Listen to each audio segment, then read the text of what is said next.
Hello good people, welcome to Keep Left, your car guide to all things cars and all things automotive. As always, my name is Kev, the host who knows most about cars, and today's episode is going to be about eco mode. We're going to be looking at what does it entail, how does it work, is it necessary in your car, and what are the fruits of having eco mode in your car. Remember that most cars these days come straight from the factory with inbuilt economy modes. Some will come with a button that will ensure you to get into that mode in order to make sure that the car is more efficient in its workings. Here's the thing. There are cars that come with very big engines. There are cars that have V8 engines, and manufacturers such as Ford in America have often tried to play around with the whole economy thing. So eco mode is basically short for economy mode of cars, and that doesn't come as a surprise because the oil prices have continued to skyrocket and they are higher than the sky. So some of the things that manufacturers will do, like Ford, in some of their engine systems, they'll have engines that will shut off certain cylinders from operating in order to reduce the amount of fuel that is being injected there. This will go hand in hand with the camshaft management, the valve systems that come with that. The other cars will even go to the extent of the basic workings of the ECU will dictate certain conditions to be met. Some of the engine cycles that we can talk about are Miller cycles, Atkinson cycles, and to a large extent, Honda with their VTEC systems have always been on the forefront when it comes to economy mode of their driving, and this is very simple. The camshaft of most Honda VTEC engines will have two low profiles, which will go into helping in performance driving and economy driving of the cars. So, does it mean that if your car has economy mode, it is the most economical car on the road? That can be up to debate. There are certain things that have to be met for your car to be economical. So wait until the end of this video where I'm going to reveal to you the most important component when it comes to economy mode. Because if you think about it, it doesn't really make sense for you to get somewhere very economically, but after a very long time, isn't it? Because if you think about it, you can actually be very economical even without using economy mode. So,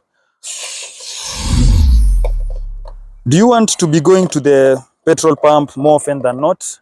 Basically, no, especially with the fuel prices being at an all-time high. You want your car to consume less fuel as possible. And this is what drives most manufacturers, be it a very small car or a very large car. We've seen cars which have engine sizes of more than 4,500 cc's being inputted with economy mode. This is quite absurd because if you consider the car itself has a very big engine, then why again try and be economical? So these days cars and car computers have become very much in tune with functionalities of the car to work with the different driving conditions that can be met by different drivers. That's the real and the biggest reason for having economy mode. And if you consider it, when you're a driver, you will come across different conditions on the road. There are areas that you have a lot of traffic, and there's areas where you have road and road after road of open road.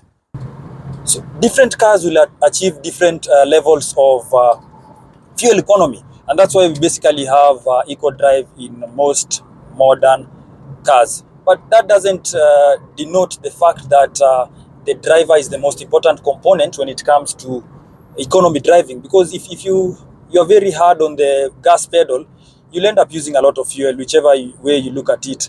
Then allowing the car to coast will give you much more mileage.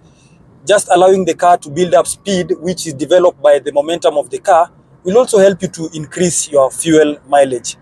Not just always going fast, braking too hard, but if you allow a car to coast, when it comes to braking, you just brake gently and then you pick up speed. Also being on the right gear.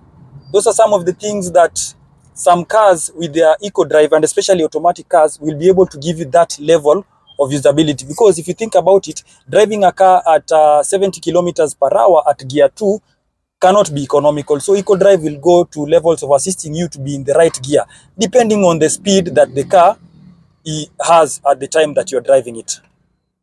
If you ask me, and this can be controversial, the most important component of the eco drive happens to be the driver. Because you can have all this functionality and technology to help you, but if you have a lead foot, then there's no need of the eco drive. In fact, one of the things that I've noticed when driving cars the best mode of economy driving happens to be the driver, because how much you press on the car, the gas will depend on how much fuel you spend. You can give two people two similar cars, but the fuel consumption will be totally different. In fact, if you think about two F1 cars being different by two different drivers and all factors being held constant, these two cars will achieve different fuel mileage because of the drivers, not because of the technology in the car. So if you ask me, the most important aspect of economy drive has to be the driver. Unless you get a car that does some weird magic things and you're able to get crazy mileage, then that is my take on all this. Thank you so much for watching this episode, and if you're not subscribed, make sure you subscribe, ring on the bell icon for future videos, and thank you so much for watching, and until next time, it is peace.